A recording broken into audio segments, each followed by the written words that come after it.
welcome to the podcast, Amazing Tales from Off and On Connecticut's Beaten Path. And I'm your host, Mike Allen. The Cavalry. They are soldiers on horseback, and they have swords and rifles and bayonets, and they gallop towards the enemy in a very imposing way. Well, when the Revolutionary War started, the Patriots didn't even have such a unit, and General George Washington decided to change that, and he called on Connecticut to form the first such unit. Now, not only did this Connecticut unit lead the first cavalry charge in U.S. military history, but they started the Pony Express and an incredibly important spy ring that targeted New York City.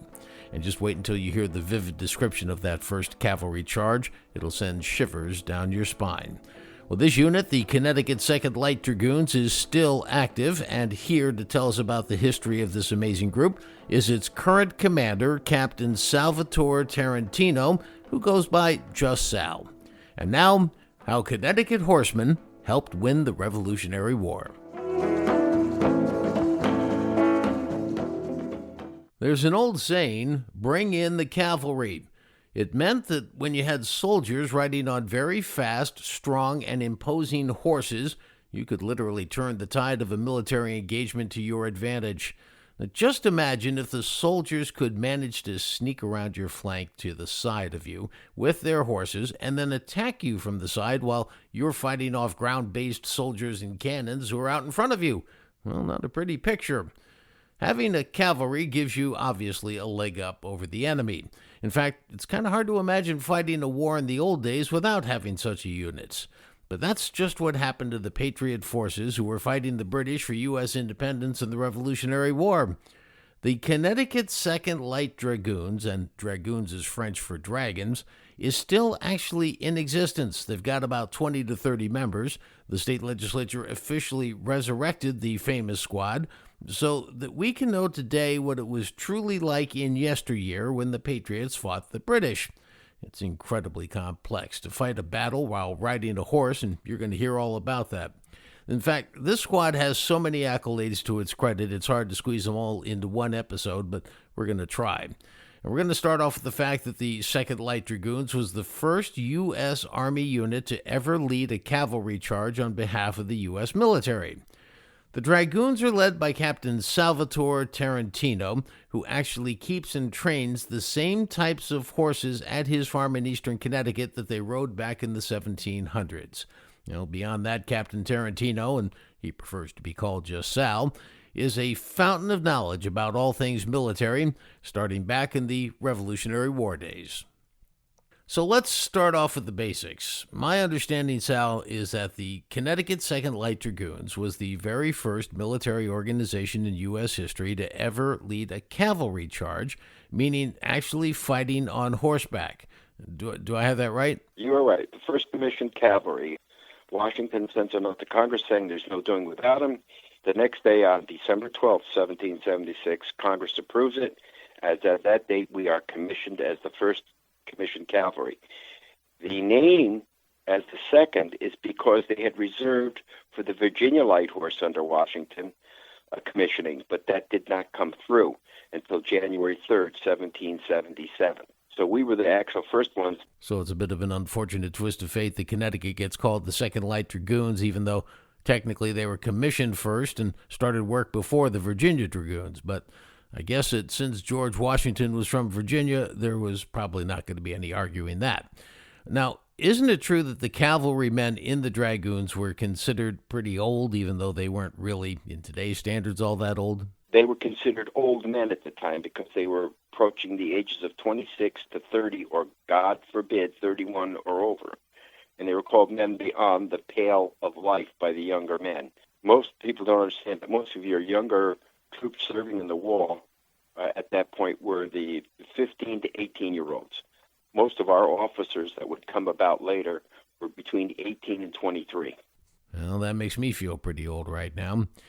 Now, when you speak from a strictly military perspective, tactically, we know the Patriot forces didn't have a navy, right? They relied on whaling boats and private boatmen to have any role there whatsoever against the highly superior British fleet. But when it came to having a cavalry, men on horseback, the Patriots simply couldn't afford to do without it, right? Dirt roads with ice and snow. they were doing 20 miles a day. And that points out the strategic need for horsemen.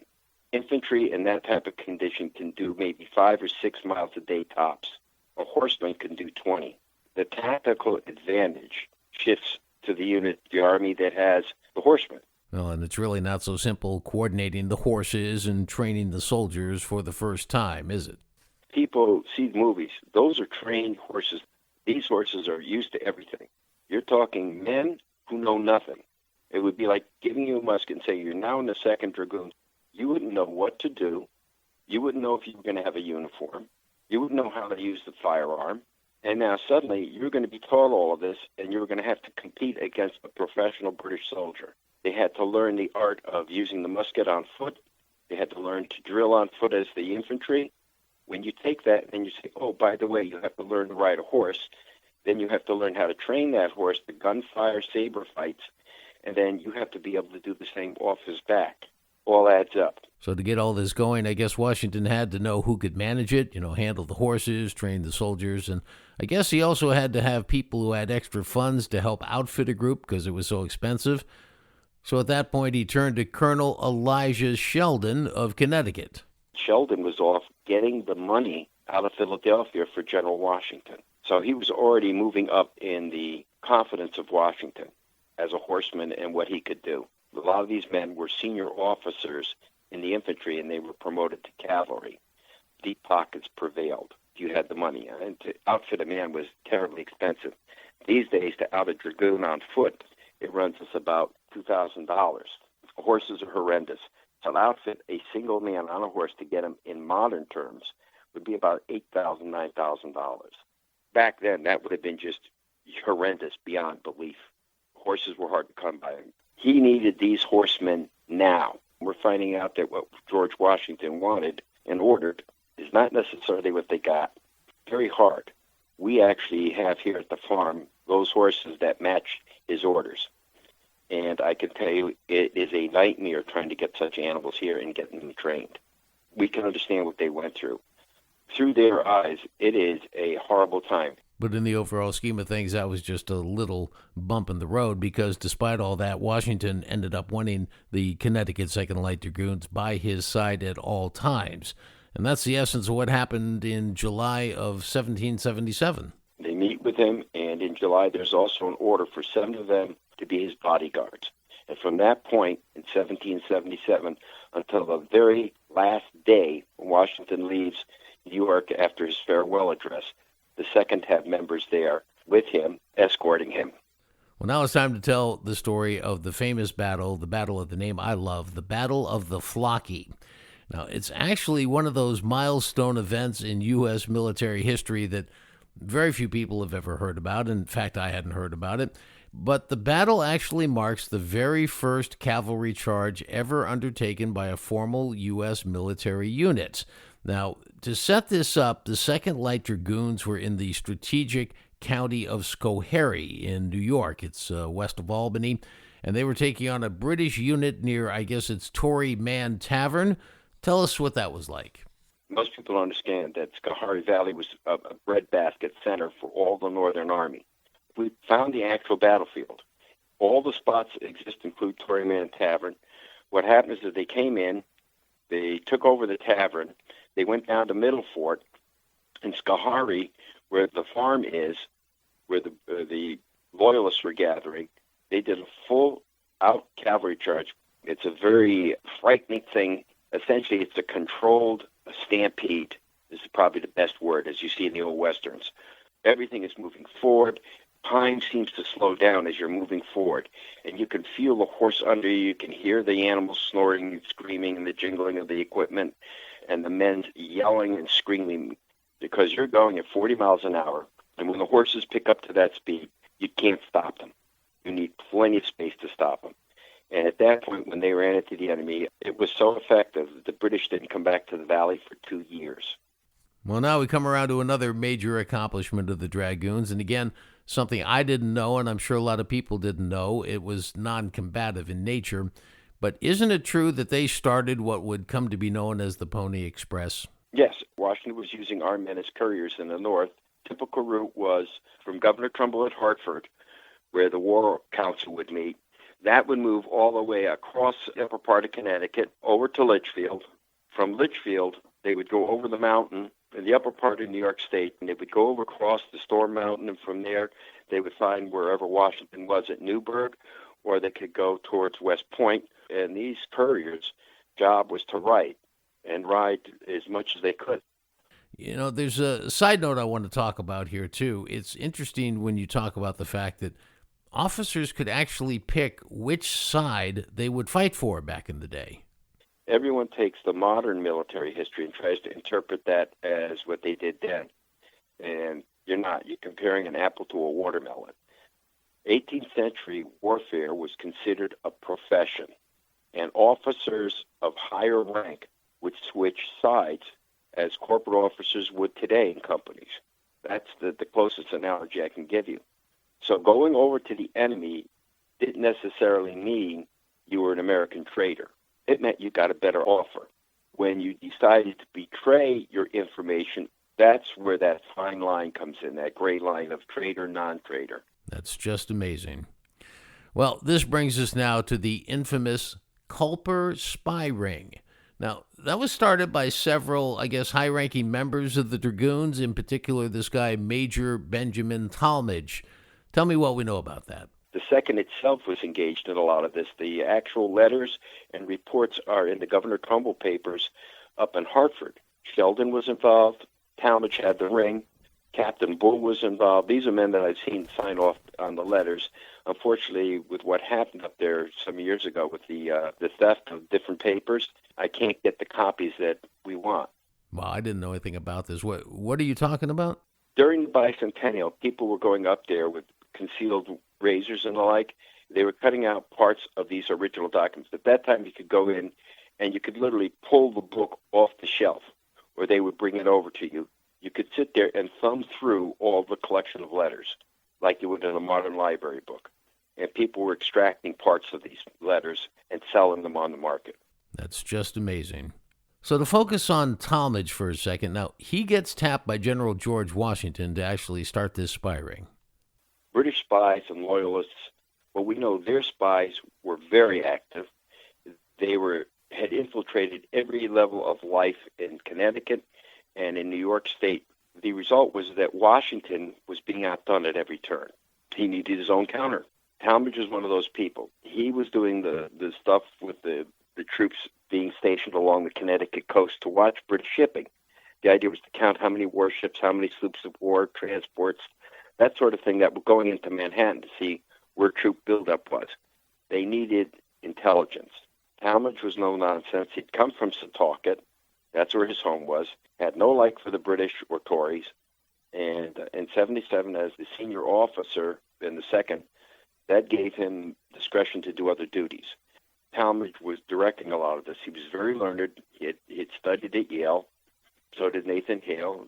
He then took some of this and decided to figure out some of the plotting of the time, information that he could get from France, from other sources, from English sources too, and they formed a group of people to get information. It probably started out, if I understand right, more or less on the ad hoc type, wonder what they're doing. And within weeks or months, as this information proved to be very valuable, it was formalized, and George formalizes it and appoints Talmadge. Now, Talmadge had the Northern Ring, which is the most famous because that's the operations around New York. They used both men and women and children, which you don't hear about. They were using 12-year-old kids. That would, of course, not be challenged by the Brits. We have to understand the social end of things back then was that the child knew nothing in the eyes of each side. Women knew very little. It was a man-dictated man. And if you were old enough and looked old enough as a boy man, then you were open for investigation and interrogations. But before that, you weren't, because what would you know? What do you know of the world? Type attitude by British intelligence. And it was the same with the American intelligence. We're living in a different society today. In their time, that wasn't what it was. Women and children were the property of the man, period. So what does property know? Once you put it into that text, you see how each side used that psychological vent to get information across. Yeah, a different time indeed. Well, I've read about a woman named, I guess her name was Anna Strong, and as I understand it, she sent spy signals just by the way she hung her laundry out to dry. Yeah, exactly. Different color petticoats, different color kerchiefs, and kerchiefs put at a certain point on her clothesline to dry could be signaled to the whaleboats offshore. People have no idea that back then that was a strategic point for the longboats, the whaleboats. They would be the fellows that would see the signals from her and other people. There were flags that were used also. They would then know who was coming or not coming. And I guess they had another trick using the printed word in a pretty clever way, I would say. They were, in fact, sneaking the information literally right under the nose of the British by publishing it in something called Rivington's Gazette. Rivington's Gazette, the second in charge of the editing, wrote the stories that, of course, made it look great to the British, but it was information embedded that could get back to the American side. And we found out that it was getting back to the American side at a place called Dobbs Ferry, about 2 miles south of Terrytown, is what they call the Flags area.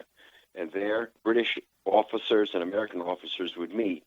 They would exchange prisoners, notes, information. And one of the items that the Americans always wanted was Rivington's Gazette. They wanted to know what was going on in the world, quote unquote. And of course, the Brits were more than happy to give it to them, not knowing that Rivington's assistant was in our spy network. And the way he wrote the documents and these reports that were going on and how glorious the British forces were actually gave information to the Americans.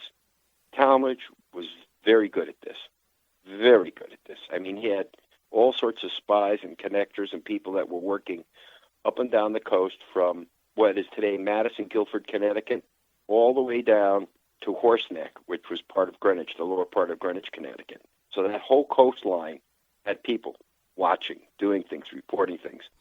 And one more footnote about the Connecticut Second Light Dragoons. When Benedict Arnold did his big traitorous deed, and that was when he traded the secrets to West Point to the British in return for a high commission with the British Army, the Brit who got the secret papers was caught, and that's how the whole thing unraveled. Well, the person responsible for keeping that captured British spy officer in captivity was none other than a member of the Connecticut Second Light Dragoons.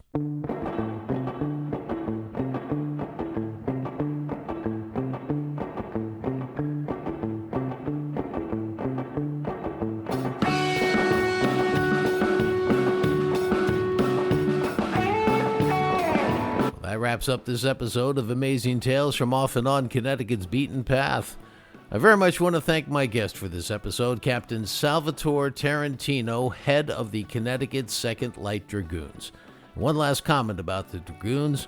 There were only 7 Revolutionary War officers who lived to see the age of photography ushered in, and one of them was Lemuel Cook, a Connecticut Second Light Dragoon member.